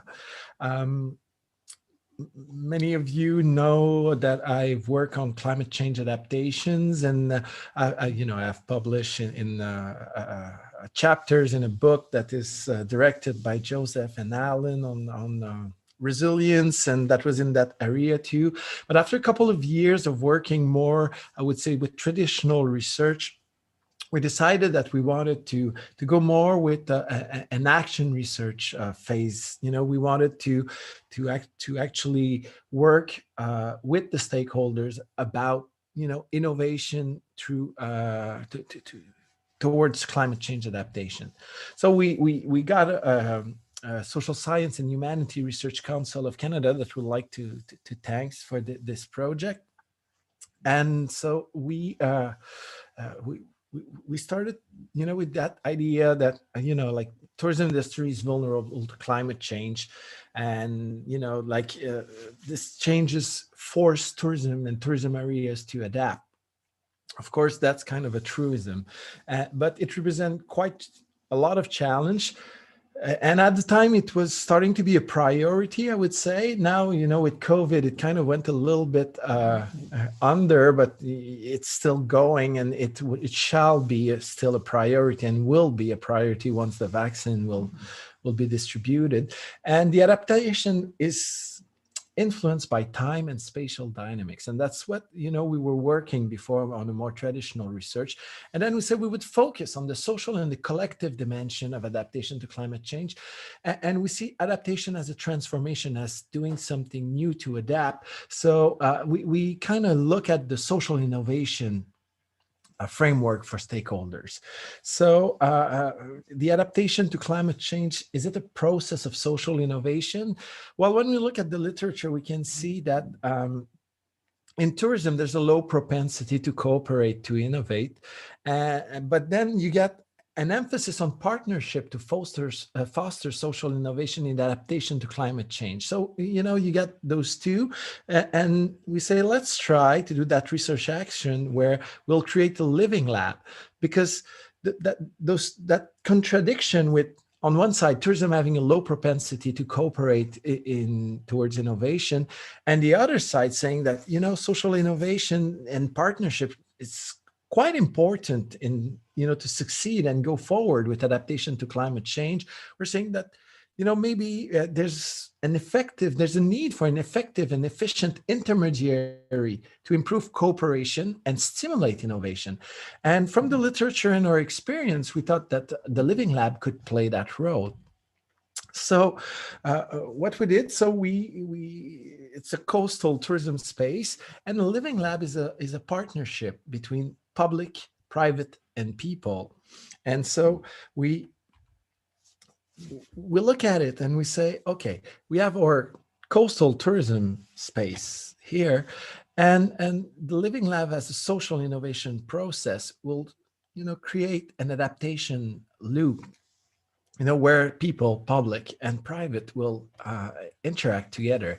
And we were, looking at how the institution interplay with the sense of agency in terms, of having agency on the adaptation process. So if we look at the agency literature, not, I won't solve the agency, all the agency debates and questions that come from sociology, but still, in the literature, we can see, Anthony Giddens with structuration theory, where he's saying, the structure shape and constrain the action, but also enable it. So the social agent are self-reflexive, but the actions also are set in time and space. And that's quite important. Then if you look at socio-ecological agency, from Manuel Navarrete and Buzinde, they are looking at reframing the role of subjectivity in the interaction between society and environment. So the relationship of society to environment, it's subjectivity have a larger role than a lot of the literature exposed. That's what those two authors kind of shows in their book. And the socio-ecological agency, it's about building new narrative and imaginaries of that environment society relationship, and those new narrative can give agency towards adaptation. And then in a more I would say classical individual agency literature, we can look at the agency as a competence, so the ability to exert agency, but also the agency belief, so the individual perception about their abilities to have agency on their life, their workspace, their environment, their community. Sorry. So you got Frank Mullert and a large team of researchers that suggests a model to look at the development within a neo-institutionalist perspective, and it's called ASID, so action through agency, structure, institution, and discourses. And basically they are saying that those four components of development are a lot of the time looked at separately. And so they say that we shall look at them together. So you get the action through agency that steer development. And in our case, we assume it's steer adaptation. You get structures that constrain and enable action at different time, space, scales. And you get institutions that mediate, guide, and empower action within the structures. And all of this, create discourses that are construction that frame and constitute social entities and relationship. So innovation and adaptation through a Living Lab project, what we end up doing, it's a user-centered research method, an innovation approach, and also a milieu. So we create kind of a space where people could interact, what we call an open innovation ecosystem in a public-private people partnership. So we're having tourism stakeholders, like service providers, the DMO, we're having the local town, municipalities, representative, environmental stakeholders, and academics. So that's 31 persons that were revolving around that lab. And there was a shared leadership and a shared knowledge for stakeholders in this open innovation ecosystem. So, there's various forms of exploration and experimentation that were done. I will show you some of them later on that make the stakeholders negotiate knowledge, absorb knowledge, distribute knowledge, and manage knowledge as a common. And so we create also time and space, events to reframe problem and produce new discourse and prototype. And I won't expand on the Deleuzian I would say dimension of event that could, that is bringing to those kind of moment, because I just have 20 minutes, but that's an important part of the open innovation, social open innovation process we set up. It was that through those events where we actually, kind of had conflicting representation, negotiation, and distribution of knowledge. So the methods in the case study presentation, well, it was an action research of the community of Rivière-du-Loup in Quebec, Canada, and we're having different data collection strategies. So we had expert and gray literature's review and analysis, a project journal during, in that research, the first year, we had 3 meetings with participants, lots of journaling, participant questionnaires, experimental lab in the field during 3 days involving park user, residents and visitors, and stakeholders. We use yarn and trees to set up different level of water, of the rising water with different time frame, and that people interact with that, saying in 30 years, here's where the water will be, and this and that. And also we had a lot of participatory online map making. People like to put dots on maps. And so we from all those data collection strategies, we had a very heterogeneous data sets that in which we had thematic analysis, narrative analysis, but also team analysis through shared sense making and building. Basically, each member of the team would end up writing the narrative of what he lived during the different data collection moments and how it makes sense of it. And then we would share and discuss about it and try to evolve towards a shared narrative about the actual living lab. So here's in the area of this of the county. Those are summer cabin that are famous. They are in every photography of that area, but they are highly impacted by storm surge and rising water and erosion mostly, which is the main problem in that area. There was a huge storm in 2010. One of the cabin that is neighboring the other ones was, dragged into the St. Lawrence River. It was put back on its own where it was before, just with kind of a stronger part, basis. And then you have what it look in the summer when most tourists are there.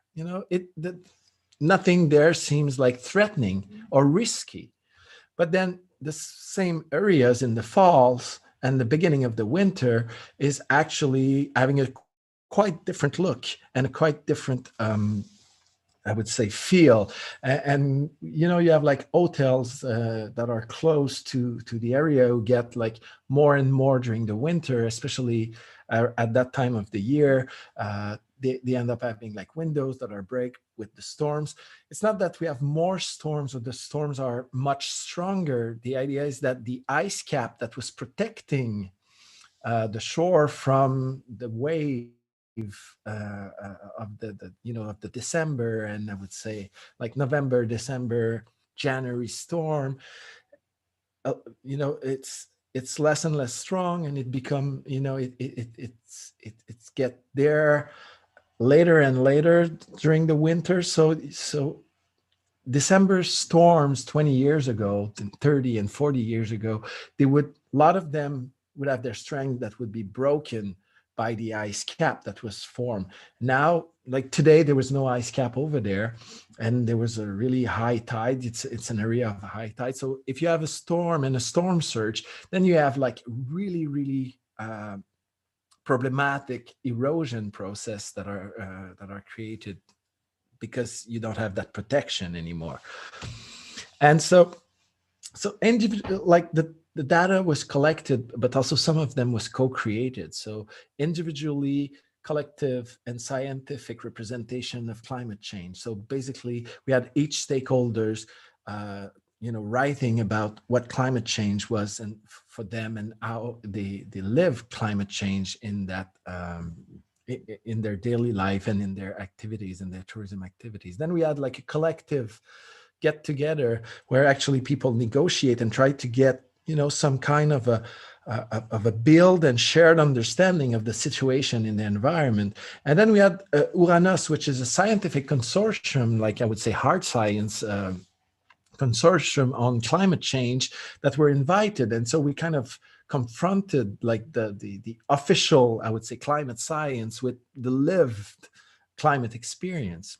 And then we had an interactive mapping of risk and opportunities with climate change, where people were actually identifying tourism resources that were at risk, but some that might have some opportunities with the fact that, climate changes make the environment evolve and the weather also. And then we identified barriers to innovation and adaptation. And we work with I would say a tool that is called the basket of values. So what are the values that you put in the basket concerning all those points that you put on the map, and what the value you attribute to this point, and what values you attribute for them in the future? Do you want to let them go, protect them, invest in them, etc.? So that's another participatory, I would say, data created in traces of understanding of climate change in the area. So when we have all those data and the whole history of the living lab during 2 years, we made that ASID analysis, where basically we're having scales, micro scales, mesoscales, and macro scales. And we have like stakeholders, and we have discourses, institutions, structures, and agency. So when we look at the different stakeholders, at the micro level, we're having residents, tourists, the municipalities, the local tourism offices, the local tourism SMEs. And then you have like on the meso, we have like the county, the higher education, the college, the regional DMO, and we have the ZIP, which is a coastal, okay, yes, I'm almost done. The coastal management NGO, so it's an NGO, the environmental NGO that promote like integrated coastal management. And then at the macro, you get, all the international organization, the national government, and the consortium. And all those people are creating discourses.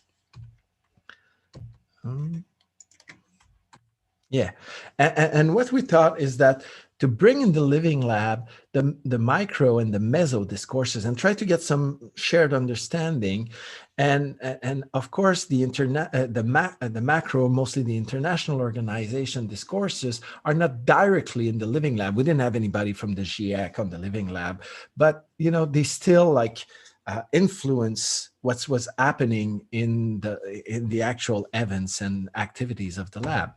And what we thought would happen is that the living lab would end up, creating its own discourses, and that discourses would be talking about ways to adapt, agency, that we could brought to the institutions, so institutionalize socially and politically what the discourses and the action of the living lab would see as desirable in terms of adaptation, and within what was enabling by the structure, and that would give adaptation. And then we have like that virtual, like that really desirable loop of adaptation. And then, you'll see how this adaptation is good or not, and then keep going. But actually what really happened is that those discourses, the agency of the stakeholders didn't translate to the institutions, because we're having structure like, climate science, the capitalism, the time and space, but also institutions like market, land tenure, and the tourism sacralization that is there since the 19th century, that was conflicting with what was the adaptation discourses that were promoted and desired by the stakeholders. So there was some kind of, I would say, there was an agency ruptures. So, and that's the conclusion. So the observation that we were having afterwards is that the subjectivity in the discourse of climate change are mostly about erosion and submersion.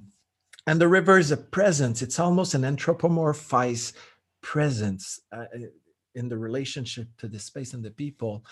And people talk about the river with discourse of meaning and emotion and spatial meaning to the river. But then there's a sense of distance with the science of climate change compared to their lived experience, you know, because they don't talk about their local areas and what they live and how they live there with the same words. And climate change science is discursively framed as an institutional macro level, while adaptation is not institutional yet at the meso and the micro level. So basically, we're having stakeholders with high agency in their communities and sectors, in tourism sectors mostly, that understand the issue associated with climate change. Don't get me wrong, you know, they can talk about it, they can tell you very much what's happening in their environment, but are in agency ruptured to adapt to climate change because the institutional construct is impairing it. They express a loss of agency belief, especially in terms of time-space framing of the issue. So, merci beaucoup. Thank you very much. And sorry if I went a little over. Perfectly timed. Thank you, Dominic. Thank you very much indeed. If anyone wants to know more about Dominic's work, I think you can find him in ResearchGate and Google Scholar. I think you'll find a lot of that, what he's talked about there. Thank you for that segue straight from what we've talked about and this drawing this strong thread between all of the presentations. So with that said, we have our final presenter.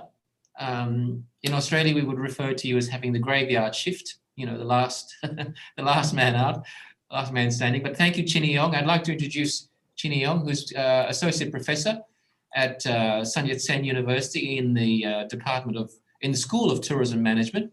He's co-founder of the Heritage Tourism and Education Special Interest Group in the Association of Leisure and Tourism Education, and is the Controversies and Discussions Editor for Social Science Journal, Hospitality and Society. So with that said, thank you, Chinny Yong, and I'll hand over to you. All right, yeah, thanks, Joseph, for the nice introduction. Today, I want to talk to you a little bit about what I think about Chinese travels. Very much trying to exemplify interdisciplinary research in geography by tracing Chinese mobilities and tourisms as encapsulated in the shifting notions of fun. What counts as pleasurable travel, you know, and how that has been viewed by the Chinese society and the state. As a result of that, significant changes in the societal discourses. And I will do this from the vantage point of a Singaporean who has been observing and researching this place for close to 20 years. More into that later. Some of us might have seen the nice poster that Joseph created, but I like the Great Wall, but we are technically not looking at the Great Wall today, although that could be really, really nice. We're looking further south of it into some of these places that I'll be talking about briefly later. Now, before that, some contextual stuff. This is the area that I want to be talking about. What was known as the Pearl River Delta in the past, recently rebranded as China's Greater Bay Area. It basically consists of Hong Kong, Macau, and 9 other coastal cities within the Guangdong province. So a bit of that whole background of things. There has been pretty big changes in the last 3 decades with regards to mobilities and Chinese travels. We know, of course, that under Mao Zedong, the whole society is more into production, and that during the Deng Xiaoping era, things get a bit more liberalized. There were capitalistic experimentations as a result of Deng Xiaoping's policies, right, leading to people to talk about some kind of a new China. But of course, it's beyond the scope of this little talk to talk about these things, but I would like to focus a little bit about what concerns us here with regards to travel and tourism. And it is what you know, operates and maybe manifested as mobilities within that whole Chinese geopolitics. There were very constrained mobilities during Mao's time because travel, especially travel for pleasure and for fun, is seen to be an unproductive endeavor, to be kind of frowned upon. And Chinese outbound and domestic tourism is a very recent phenomenon. Um, Specifically, in the 40s through to the 70s, only special delegations can visit China, and Chinese citizens can only travel with special permission and as delegates, usually representing government and not tourists. Um, Late 1970s, Deng Xiaoping started to reduce barriers for inbound tourists, and it's only in the 1980s where China outbound tourism laid its foundations. And the recent phenomenon, or at least before COVID struck, where you see mass Chinese tourists heading out, is actually a very, very recent thing. 1983, that's the first foray of things. Guangdong residents can visit relatives in the neighboring city, Hong Kong, which is a special administrative region.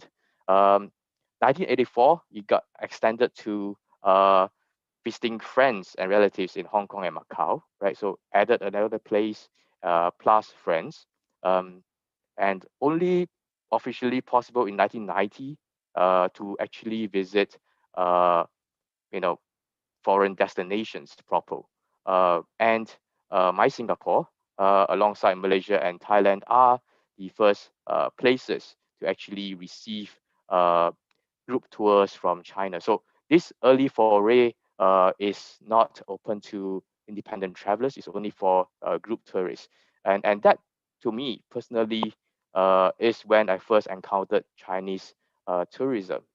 As a teenager growing up in the 90s, I see busloads of Chinese tourists in some of the prime tourism spots in Singapore, and I wonder why they always travel in bus tours. I wonder whether they like the whole communal living, they like to be in groups, or they get lonely too easily. Little do I know that this is a part of that whole policy constraint that they have. And this group tour possibility is which is related to the approved destination status, is also one that is extremely geographical. It is one that is given to spatially selective residents. So only residents from the affluent coastal cities, including Guangdong, can go on this kind of group tours in the 90s. In the 1995, it gets formalized. So what I would want to talk about here, I think if I can synthesize some of these things and some of my thoughts, would be that there is a shift between the time of Mao to perhaps what we can call post-Mao, or to give credit to Deng, we can call it the Deng era, and to what is now the Xi Jinping era. During the Mao Zedong time, right, fun and travel for pleasure, it seemed to be unproductive and hence undesirable. Then that shifts to, seeing fun and travel for pleasure as both key to the governance of the population, right, allowing the population to feel happy about themselves, to actually, be able to consume middle class activities and consumption, through to the shaping of international diplomacy that we see going around Southeast Asia first, countries that have extremely warm ties with China, to the Xi Jinping era, where pre-COVID and also post-COVID, fun and travel for pleasure is seen as key by political apparatuses in what I can call, or what we all agree, are very uncertain times. So what I mean by this is very simply that there has been a falling back of earlier Belt Road discourses. So before the COVID, there was a lot of talk about how tourism can be strongly aligned with the broader developmental ambitions that China has with regards to countries that used to be on, or what it interprets to be on its historical Belt Road areas. But since the COVID struck, and that China has to, like all other countries, reconfigure some of its economic strategies, Xi Jinping started to initiate and talk about this dual circulation economy, which is basically this idea that an internal circulation can happen within the country, where basically domestically China can support itself, because it has, China is such a big economy in a sense, rather than depend solely on export-oriented economy. China can actually consume quite a bit of the things that it produces on its own. And that is extremely relevant for tourism, because now that it is extremely difficult, in some places impossible, to travel overseas, traveling within China becomes a very a positive option. Yeah? But that happens through a very strong, perhaps biopolitical apparatuses, right, within tourism. It's biopolitical because it basically focuses on trying to get people to stay healthy, a population that's extremely healthy, and one that is also happy. To make sure that happens, there are strict COVID measures at domestic tourism sites. And domestic tourism is used as a way to both articulate the demand for travel for pleasure, and also to sustain the local and national economy, in a sense to help some of this to recover as well. Of course, inbound tourists are kept out in the whole scheme of these things. And another thing that I observe would be that within the Greater Bay Area that I do my research in, and I have the fortune or misfortune to be living in right now, I think more fortune, we see rapid urbanization happening alongside with the growth of urban leisure, and also people traveling for some of these shorter haul urban leisure, which could be something that may become a main response to this post-COVID era. If I can conclude by reflecting on some of these things, place, the journal, and people, here it is. So I think the interdisciplinary nature of geography allows us to really enjoy doing tourism research, because, and I think that also ties in with my own personal biography. I was able to witness that whole mile to post-mile Chinese mobilities when it happens in Singapore, witnessing the Chinese bus tourists coming in. That whole evolution from mile to post-mile has also been extremely place-based. The affluent coastal city residents gets more mobility than the ones who are inland. And this is something that I think interests geographers a lot, but it's not the monopoly of geography people. We constantly draw on allied disciplines in communicative studies, people who are into discourse and power, and also people who are interested in transport and mobilities. I think these are things that we really leverage on.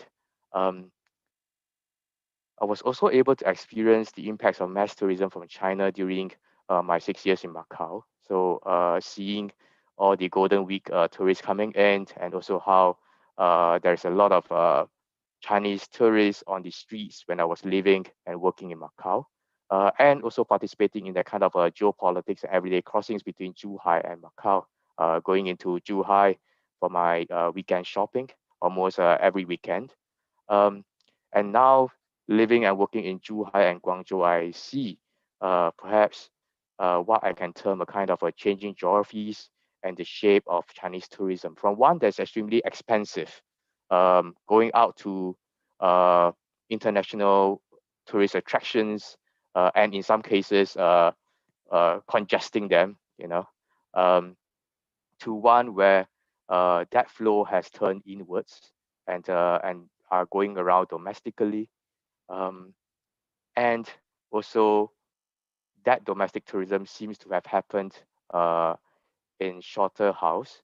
People are not traveling that big a distance, and perhaps very preliminary observations, seeing that that happens quite a lot in terms of participation in urban leisure.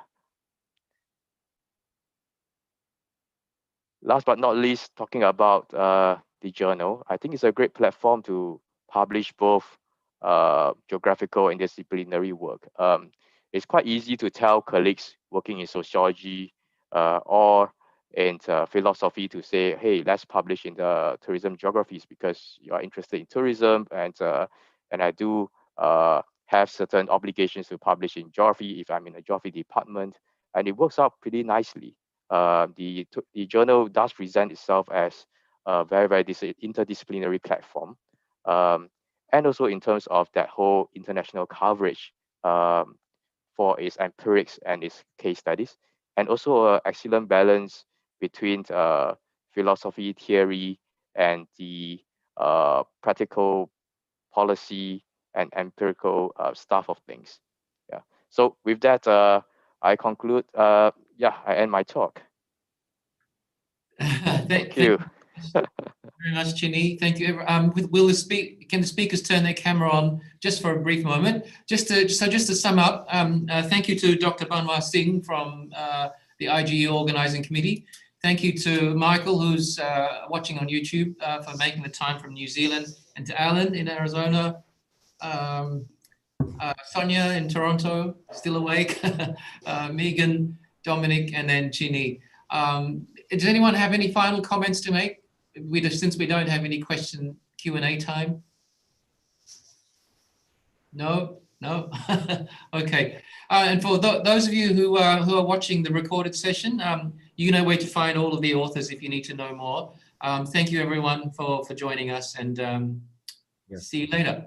1 minute. Okay. Yep. Professor Chia, thank you everyone.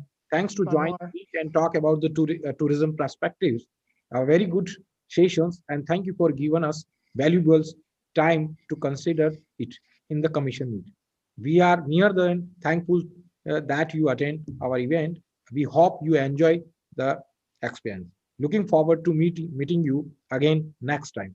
Thank you. Thank you so much, Professor Joseph, and thank you all professors and dignitaries. Most welcome in next time. Thank you. Thank you once again. Thanks, everyone. Okay, bye-bye. Okay, bye-bye. Bye. A good day, good night, good evening. Have a good holiday. Bye.